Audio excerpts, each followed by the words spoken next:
We are all living inside an experiment, one run by a corporation that has decided water is not a right, but a privilege it can sell back to us.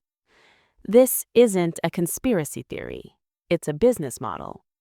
A model perfected by the world's largest food and beverage company, a name found in nearly every home on Earth. But behind the familiar logos lies a pattern of behavior so consistent, so calculated, it reveals a terrifying truth about power in our modern world. What is the real cost of that chocolate bar, that bottle of water, that infant formula? The answer traces back to a single entity and a legacy far removed from its benevolent origins. Our story doesn't begin with malice, but with solution. In the mid-19th century, a German-born pharmacist named Henri Nestlé settled in Switzerland. Troubled by high infant mortality rates, particularly among babies who couldn't be breastfed, he sought an answer. Through experimentation, he developed what he called farine lactée, a nourishing mix of milk, sugar, and wheat flour. It was a genuine innovation, a life-saving supplement for those in need. In 1867, he founded his company, adopting his family's coat of arms, a nest, as its symbol. The intention, it seemed, was pure. But this origin story would become the ultimate shield, a narrative of care used to deflect a future of profound criticism. Henri sold the company just a few years later. The new owners possessed a different vision, not supplementation, but domination. Mergers followed, most notably with the Anglo-Swiss Condensed Milk Company. The Nestlé we know began to take shape, no longer a small-scale savior, but an emerging colossus hungry for market share. Through 2 world wars, they expanded, providing condensed milk and instant coffee to armies. Growth became an addiction. Chocolate, coffee, soups, brands upon brands were absorbed into an ever-growing portfolio. But one of those original products, the infant formula, would soon expose the dark mechanics of this expansion. How does a company corrupt an act of care into a weapon of profit? The 1970s marked a turning point. In wealthy nations, birth rates were falling. Sales of infant formula, once a niche product for genuine need, were stagnating. To fuel growth, Nestlé needed new markets. They set their sights on the developing world. A massive, orchestrated campaign was launched, its mission to convince mothers across Africa, Asia, and Latin America that modern science, in the form of powdered formula, was superior to their own breast milk. They deployed a sales force dressed not in business attire, but in uniforms resembling nurses' garb. These milk nurses visited homes and hospitals, offering free samples and expert-sounding advice. The message was clear. Breastfeeding was primitive. Formula was advanced, necessary for healthy, thriving children. But this advice was a lethal deception. Natural breast milk provides antibodies and perfect nutrition. Formula, especially when prepared with contaminated water, is a breeding ground for disease. And that was the trap. The free samples lasted just long enough for a mother's natural milk supply to dry up. They created dependence, then turned it into profit. The consequences were catastrophic. Without access to clean water, mothers mixed powder with polluted river water or well water. Without funds to buy enough, they diluted it. The result was an epidemic of malnutrition, diarrhea, and death. It's estimated that millions of infants suffered. In 1977, a landmark report titled "The Baby Killer" exploded into the public consciousness. Nestlé sued for libel where it could, but the damage was done. An international boycott began. Under immense pressure, the company ostensibly changed its policies, agreeing to abide by a new international marketing code. Yet investigations for decades since, by organizations like Save the Children, have found aggressive, unethical promotion continues in regions where oversight is weak. The lesson was learned, but not the one we hoped. Nestlé learned that it could weather a scandal. It learned that outrage has a lifespan.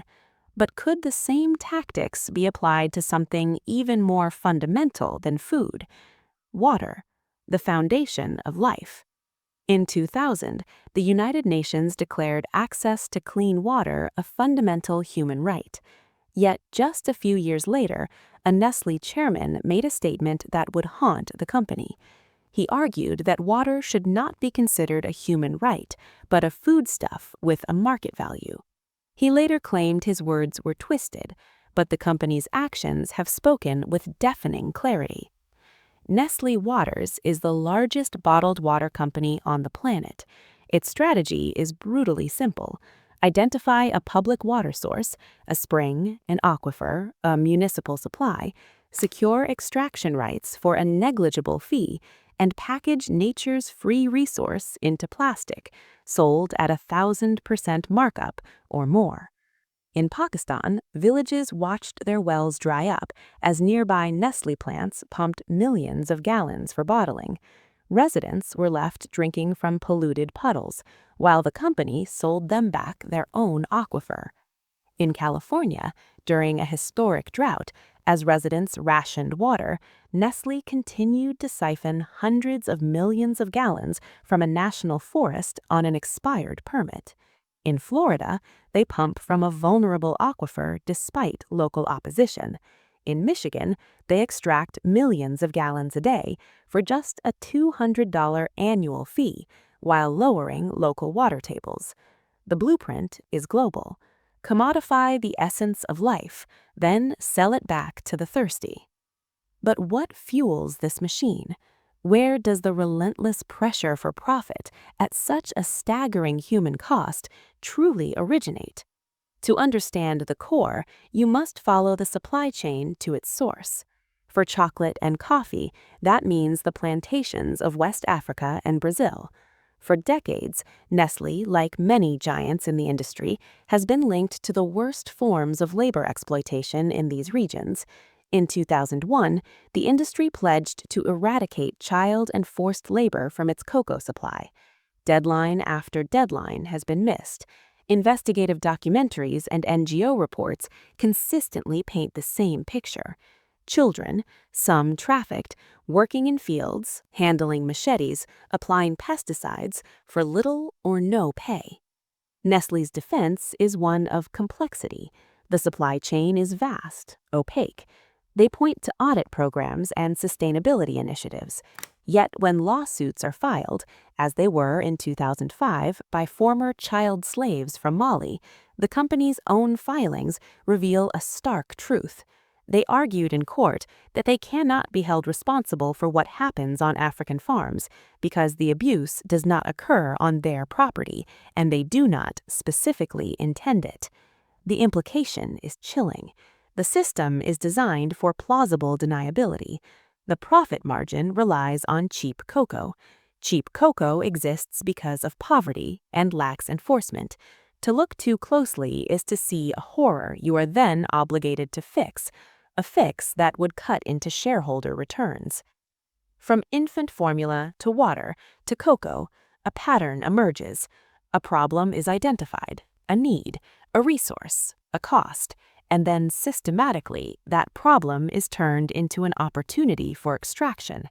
The corporation inserts itself as the middleman for life's necessities, all while cultivating an image of wellness and trust. So, what can we do? The classic answer is boycott, but with over 2,000 brands, from pet food to cosmetics, avoiding their reach is a labyrinthine task. Their power is structural, woven into the fabric of global commerce. Perhaps the first step is simply to recognize the experiment we are in, an experiment that asks, how much can be extracted before people push back? How much of life itself can be packaged and sold? If this revelation changes your perspective, then we've done our job here at Reality Unveiled. Help us continue pulling back the curtain. Like this video, subscribe to Reality Unveiled, and let us know in the comments below.